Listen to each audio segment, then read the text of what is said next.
One of the stories I love to tell about some of my adventures is the one where we used the earth shine off the Antarctic ice cap to light up a tumbling satellite and turn it on when it was dormant and almost considered dead by the rest of the world.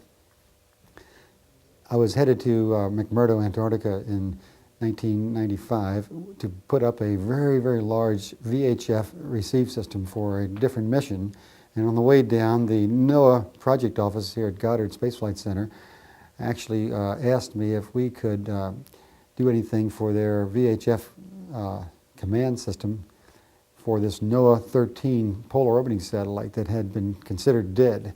We realized that a few days after it had launched in 1993, it developed a short, something in the thermal expansion in one of the boxes in a battery charger.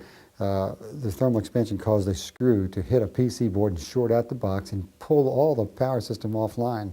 So the satellite lost power and eventually went out of control, started tumbling. It was all due to this thermal expansion, and they had hoped that the thermal expansion would reverse itself and again open up the circuit and they could get a command in, start rectifying the problem.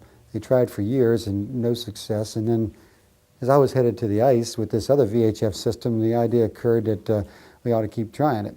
I had suggested that we might use this albedo, the earth shine off the ice cap, to light up the solar array, even though it wasn't pointed at the sun. You see, their problem was they couldn't get enough power in to turn on the command receiver because the solar array wouldn't point at the sun long enough when they were sending their commands, so no chance. But I said, why not try it over Antarctica in December, January, because Antarctica is lit up like a torch at that time. And if the satellite's in a low orbit, it'll be immersed in all this backscattered light. It may be enough light to power up just a command receiver, get a few commands in there to remove the short, and then you can start to establish the satellite. They said, well, that'd be great. It'd probably cost millions. It'd probably take months or years to do it. And I said, well, no, we'll try it at the end of the month if you give me a letter asking me to do it in $1,500. That way I can get another person down to the ice and we'll get some cooperation from the National Science Foundation if you really make it official. And so they did, and NSF said, okay, if it's official, we'd like to be part of that. And he gave us a chance to try it. And so we shipped another transmit system for VHF down there.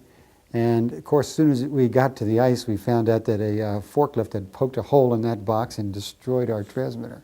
And so we actually found enough parts in NSF's storeroom on the ice to fix it in the field and turn it on and get it working.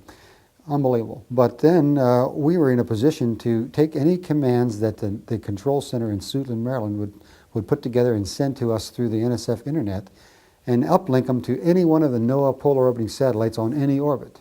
We could see all 6 of their satellites, the 5 good ones and the one that's tumbling out of control, NOAA 13. So we were ready to send any commands we wanted, and we were starting to do it when somebody at NOAA realized, wait a minute, this rogue team of pirates on the ice planet is sending commands to our satellites.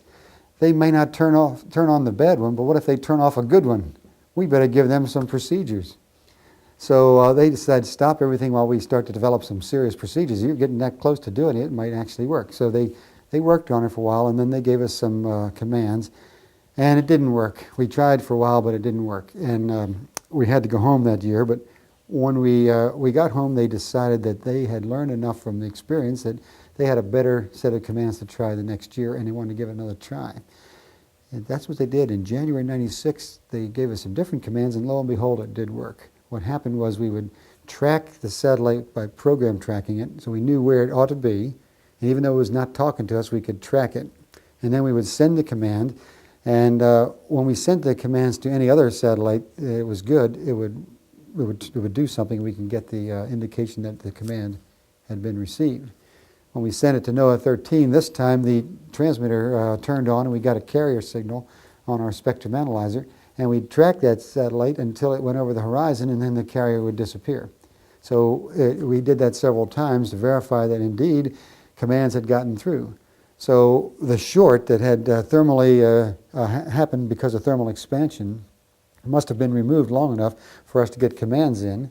And since they were immersed in the backscatter of the albedo off the Antarctic ice cap, there was enough power for the command receiver to turn on and receive our commands as long as we sent them while the spacecraft was over Antarctica. And so it all worked out, demonstrated that this technique could be used for tumbling satellites, and indeed proved out the concept for use on other satellites that happened in the future.